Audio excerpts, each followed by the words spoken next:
Не знам дали неволно, но Лора Крумова направи огромна услуга на Възраждане и на Костадин Костадинов. Припомням ви за какво стана въпрос. България щеше да бъде България има турска колко провинция и нямаше да улици има руски паметници. кръстени на граф а Игнатиев, щеше да има... който е работил за това да бъде ако не обесен беше... Левски? Защото може би сте забравили какво правиха едно време Ахмед Доган и Волен Сидеров. Ахмед Доган плащаше на неговите хора да ходят да палят джамиите, контролирано, и след това обвиняваше Волен Сидеров. Така успяваше да дигне целия електорат на ДПС да гласуват за Ахмед Доган от страх, а Волен Сидеров и хората, които гласуваха за Атака, вярваха във Волен Сидеров, що ме запали от джамиите, значи може би ще оправи България и ще махне турското население. И така десетилетия отгоре.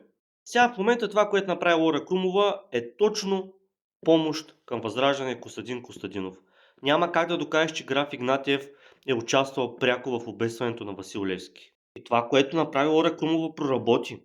Възраждане отново са фактор. Отново всички говорят за Костадин Костадинов.